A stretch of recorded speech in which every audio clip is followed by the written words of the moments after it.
Welcome back, everybody. Jimmy Kolb, and I'm here to talk to you about everything bench press. Today's topic is something that I see a lot of athletes doing wrong, and that is going to be why your board training might not be carrying over to the full range bench press. So let's go ahead and get started.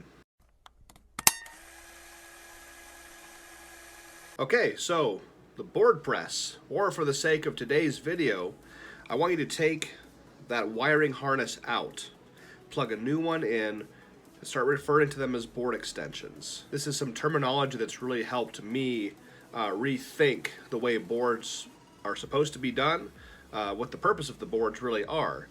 When people tell you about board press, that could be anywhere from a 1 board, 2, 3, 4, 5 boards exist out there for those of you that have the very long arms. One of the key points people talk about is building the tricep strength. And then stronger triceps means more weight pressed in a competition. More so for the equipped crowd, boards are oftentimes one of the most wrongly performed movements in the gym that I see these days. You see massive numbers being pressed off of boards, and then that athlete goes to a meet, and their bench is nowhere near what they were handling off the boards. Now, obviously, with a shorter range of motion, you are going to be able to lift more weight, so there probably is going to be some difference in weight being pressed off of your 1, 2, 3 board as compared to what you do full range. But the difference or the gap should not be astronomically huge. So what's going on here, really? Why does it seem like the board work is not having any transfer to the full range of motion? The key thing here is what I had mentioned in the beginning of the video: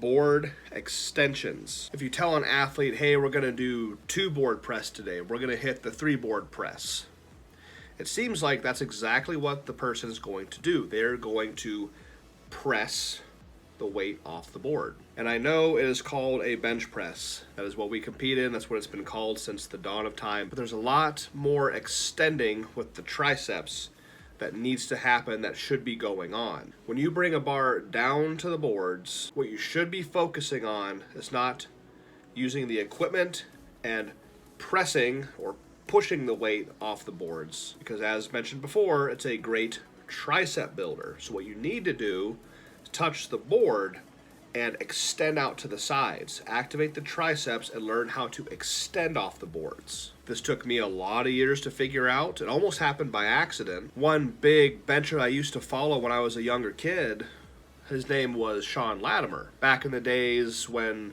denim was still superior to poly, he was a 900-pound bencher. And me being, young and more easily influenced, I kind of followed his example. I always wanted to do what Ryan Kennelly was doing, what Scott was doing, what Sean Latimer was doing.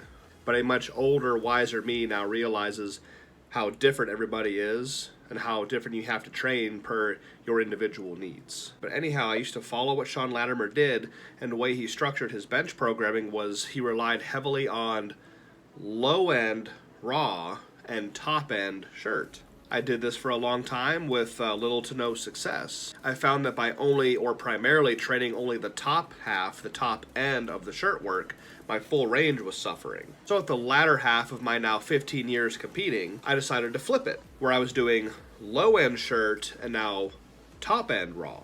I found myself doing a lot of 2 and 3 board, completely raw, and by studying old videos of Ryan Kennelly doing his board work, I found that extending and trying to, well, for the sake of argument, say press, but press out, extend out, I was completing the motion with only the triceps. So passing this knowledge along to others that were around me, people online asking questions, I started saying, call them extensions. It's a 3 board extension. And no matter if you're pronated, wide grip, close grip, reverse grip, refer to it as an extension. And this started to get people to think differently. When you're doing a full range bench, everything past pretty much the halfway mark is all triceps and an extension. So that being the case, you have to do your board work to copy that. You have to touch the board and extend out. And this could be one of the limiting factors, the reasons why your 1, 2, 3, again, if you're tall, 4 board is not carrying over. This goes for raw and equipped, but the equipped guys tend to be a little bit worse at this.